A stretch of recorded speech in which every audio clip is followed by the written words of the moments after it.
El día de la boda, amaneció con un cielo lavado y una brisa que parecía mover las campanas antes de que el sacristán tirara de las cuerdas.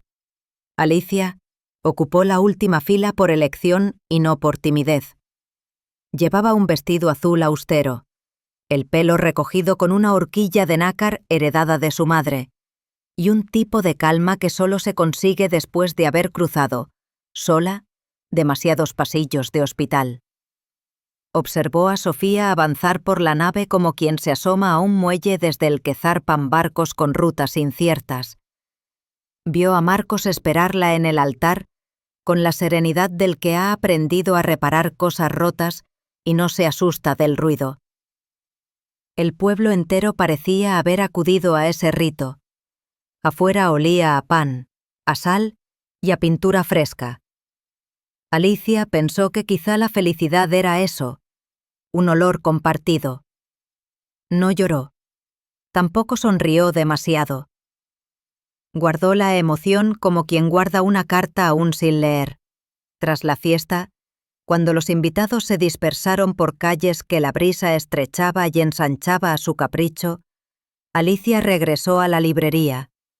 Era un local pequeño en la esquina de la plaza, con estantes torcidos que se resistían a alinearse con el horizonte. La caja registradora fallaba a su antojo y había que golpearla con 2 dedos en un punto secreto para que escupiera el recibo. Allí había criado a su hija. Allí había atravesado el duelo por un matrimonio manso que se apagó sin violencia ni gloria. Había aprendido a vivir con el rumor de las olas y con el ruido más sordo de las decisiones postergadas. El futuro, de pronto, parecía moverse no hacia adelante sino en círculo. Sofía iniciaba su vida adulta con un empleo que la haría viajar con demasiada frecuencia, y Marcos, arquitecto paciente, hablaba de restaurar casas antiguas con el respeto de quien pide permiso a las paredes. La casa en la que se instalaron estaba en la calle del Puerto, una fachada color crema con balcones de ridículo, el albatros y de una llave perdida. Alicia necesitó sentarse cuando leyó el año. 96 era un número que le devolvía a un verano obstinado, al rostro de un guardacostas llamado Damián, a un proyecto de huida que nunca se concretó. El primer sobre lo escondió bajo la caja de herramientas. El segundo lo quemó en la cocina viendo cómo el papel ardía sin hacer ruido. No dijo nada a nadie. Prefería pensar que el pasado no sabía llegar a puerto si no se le encendían luces en el muelle. Un mediodía, mientras Marcos retiraba un óleo que representaba una marina excesivamente virtuosa, descubrieron un hueco en la pared. Dentro, una caja de madera y una llave oxidada. La caja contenía una carta sin firma que detallaba un acuerdo clandestino. El antiguo dueño de la casa había recibido en secreto varios lienzos a cambio de silencio. La llave, según la carta, abría un acceso al subsuelo en un pasaje olvidado. Marcos intentó bromear para quitar hierro a la escena, pero Alicia sostuvo la llave como quien sostiene un pronóstico. Decidieron comprobar si encajaba en alguna cerradura cercana. Recorrieron el pasaje sin prisa, hasta encontrar una puerta metálica con pintura deslucida. La llave giró con una resistencia de animal y cedió de golpe. Un olor a moho los recibió como un saludo antiguo. Bajaron por una escalera angosta hasta un sótano mal ventilado, con cajas empapadas, bicicletas heridas y una maleta verde de forro a cuadros. Dentro de la maleta había recortes de periódico, fotografías de puertos nocturnos, recibos de gasolina con cifras marcadas a lápiz y un cuaderno de tapas negras con anotaciones sobre mareas y nombres. El albatros reaparecía en aquellas páginas como un espectro operativo. Alicia reconoció el trazo casi infantil de Damián en una de las esquinas. Marcos no preguntó. Se limitó a identificar coordenadas y a organizar los papeles con segundo acceso hacia un cuarto de servicio que ya no figuraba en los planos modernos. Allí encontraron cajas marcadas con números que correspondían a mareas vivas de ciertos veranos. En un ángulo, una manta de lona escondía un tubo estanco. El tubo guardaba un mapa dibujado a mano de la zona del faro y una anotación que parecía un acertijo. «Llévame cuando el agua se retire», decía sin decirlo, con una caligrafía que Alicia conocía del todo. Era un mensaje de otro tiempo. Marcos sugirió esperar el día en que el calendario de mareas indicara ese vaciamiento excepcional del agua. Alicia sintió como quien acepta un encuentro con alguien a quien no ve desde hace demasiado. Sofía, ajena a todo, viajaba entre museos y talleres de restauración. En los correos hablaba de vitrinas, de presupuestos, de directores que discutían títulos de exposiciones con gravedad de asunto de Estado. Quería crecer deprisa, y el mundo parecía estar dispuesto a sostenerla en ese impulso. La casa del puerto, en cambio, imponía un ritmo más lento. Alicia entraba a regar plantas, a revisar el correo, a preparar café. Marcos aprendía a distinguir el sonido de sus pasos en la escalera, la manera en que dejaba su bolso sobre la silla, el gesto con que ataba el delantal antes de cocinar algo simple. Todo era de una normalidad casi terapéutica, y sin embargo, entre ambos, la quietud se volvió el territorio de una alerta nueva. Ninguno quiso atribuirle nombre. Nombrar es fijar. Preferían la movilidad de lo innombrado. La noche de la fiesta del puerto, cuando las barcazas se adornan con banderines y el pueblo entero huele a sardina y a pólvora, Alicia se alejó del ruido hasta el muelle viejo. El agua, iluminada por luces sucias, enseñaba su lomo de bestia paciente. Marcos la vio desde lejos y se quedó a una distancia educada. Ambos contemplaron el mar con esa clase de atención que se reserva para lo que ofrece respuestas lentas. Sin tocarlos, el rumor fuese un salvoconducto. Entendió que el fuego había limpiado la escena para que la siguiente página se leyera con claridad. Marcos viajó a la capital unas horas para revisar expedientes en el estudio donde trabajaba. En un archivo digital encontró referencias a contrabando de arte de los 90 con nombres conocidos. Rojas como intermediario voraz. Damián como testigo ausente. Un fiscal que se había jubilado con prisa.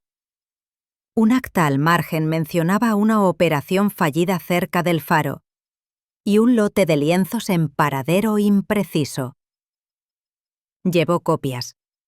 Regresó al pueblo la misma noche. Alicia lo esperaba en el bordillo, con las manos manchadas de hollín y el cabello recogido sin orden.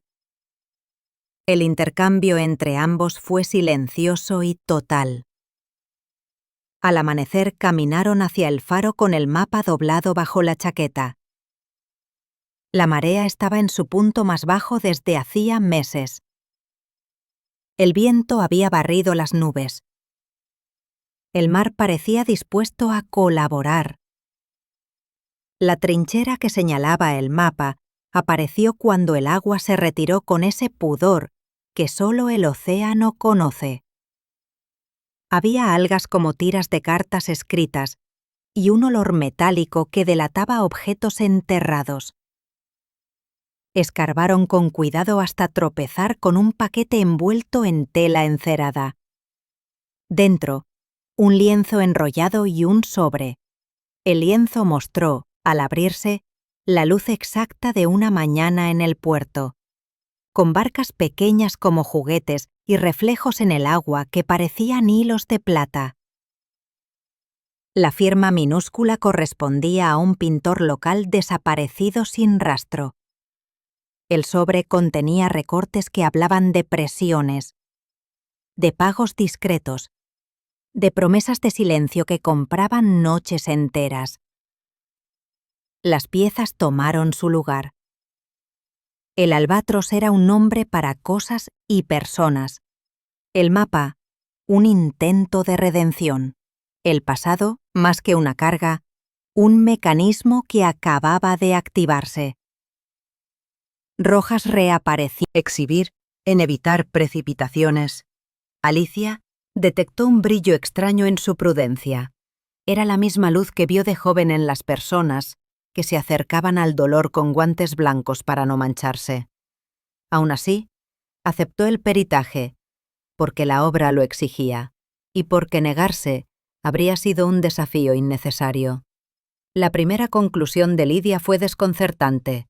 El lienzo, aseguró, presentaba indicios de repinte en zonas clave y una firma, tal vez, añadida con intención de engaño. Propuso cautela. Los periódicos recogieron la duda con la alegría grave de quien encuentra grietas en una pared ajena. Alicia no se defendió. Comprendió que la verdad a veces avanza por desvíos. Guardó silencio. Volvió al sótano de la casa. Revisó cada caja, cada papel, cada indicio. Encontró, al fondo de un cajón, una calcomanía vieja con un símbolo marino que coincidía con una marca en el marco del cuadro. Marcos, por su parte, repasó entre mapas la lógica de las corrientes y calculó que, si una trinchera se había vaciado, una gemela debía quedar expuesta en ciertas mareas raras. Preparó una nota con fechas y la dejó bajo un libro en el mostrador de la librería como si fuese un talismán discreto. El segundo hallazgo ocurrió un amanecer ventoso. La cavidad gemela estaba allí, como dictaban las tablas de mareas. Bajo la arena húmeda encontraron otra caja estanca con doble capa de cera. Dentro, 2 lienzos y una cartera con hojas manuscritas. El primer lienzo era un estudio inequívoco del pintor auténtico, con trazos que ningún imitador habría podido copiar sin delatarse. El segundo, una pieza excepcional, con la misma mañana en el puerto vista desde otra altura. Las hojas manuscritas relataban negociaciones y arrepentimientos. Damián prometía en ellas ayudar a devolver lo que jamás debió salir de la sala del artista. El albatros era, por fin, un alias que podía pronunciarse sin temblor. Rojas quedaba expuesto. Livia, cuestionada, al que no merecía ni fuego.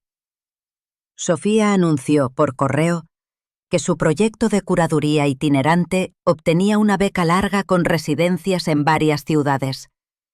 Los mensajes tuvieron una cordialidad calculada y una distancia que Alicia supo leer sin reproche. Marcos respondió con sobriedad y se concentró en terminar de asegurar la casa, en rehacer techos, en limpiar paredes. Las tardes se alargaban y ninguno fingía que el tiempo podía detenerse. Entre Alicia y Marcos existía ya un pacto tácito que no necesitaba pronunciarse. Cuidarse sin invadir. Estar cerca sin apropiarse. Dejar margen para que Sofía, de llegar a casa, encontrara su lugar intacto. El amor, si lo era, tenía forma de disciplina.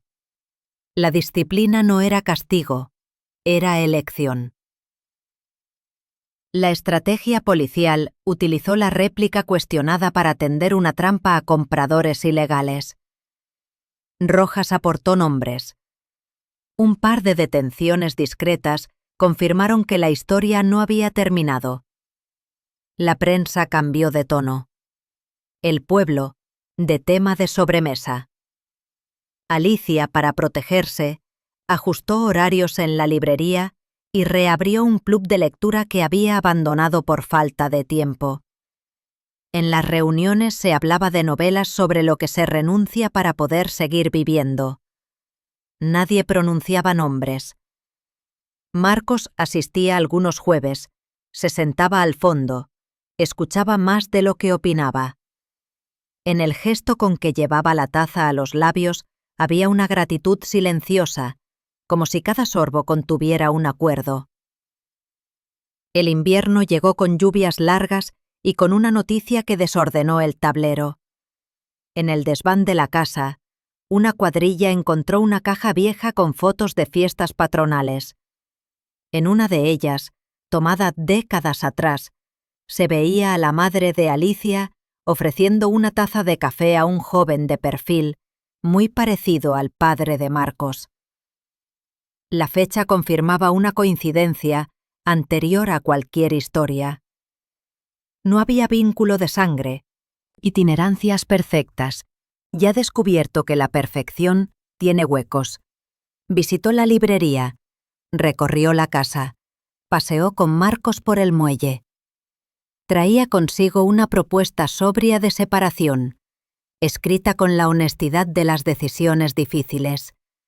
No había terceros culpables, había vidas divergentes. Alicia la abrazó sin didáctica. Marcos aceptó el papel sin teatralidad. Nadie hizo discursos. Todo quedó en manos de un calendario. Esa noche, el pueblo durmió sin noticias. Los meses siguientes fueron de ajustes y de una calma nueva. Rojas apareció financiando actividades culturales con la tenacidad de quien limpia un nombre. Lidia fue vista de paso en otra ciudad, halagada por su pericia, olvidada por su tibieza ética. El alcalde dejó su lugar a una concejala que hablaba de transparencia sin temblar. La librería de Alicia repuntó con títulos que parecían elegidos para el clima exacto de la vida en el que estaban todos. Marcos abrió un taller en el que enseñaba a vecinos a reparar sus casas con paciencia, y los niños comenzaron a dibujar ventanas grandes y patios vivos. El rumor se disolvió como espuma. Quedó el agua. Alicia y Marcos no tuvieron que inventar una historia alternativa. La suya era simple y compleja a la vez. Se acompañaban sin hacer ruido. Compartían desayunos cuando coincidían. Se regalaban libros con notas que no necesitaban firma. Caminaban por la playa en horarios que a veces se encontraban y a veces se perdían con educación. Si alguien los miraba con lupa, veía dos adultos practicando una forma de cuidado que no cotiza ante el espectáculo. Si nadie miraba, veían lo mismo. No había teatralidad. Había, por fin, descanso. Nadie fue héroe. Nadie fue villano. Cada quien con su cuota de sombra. Un jueves cualquiera, la librería se llenó para un ciclo de lecturas que Alicia tituló, sin alardes, Historia lejos. Cómo Alicia cerraba la persiana cada noche y cómo Marcos, algunas calles más allá, apagaba la luz del taller con la misma mano lenta. Cualquiera que conozca el secreto diría que esta historia se mira hasta el final, no porque prometa una tormenta, sino porque prueba, con hechos pequeños, que sobrevivir sin romper lo que se ama también puede ser un clímax.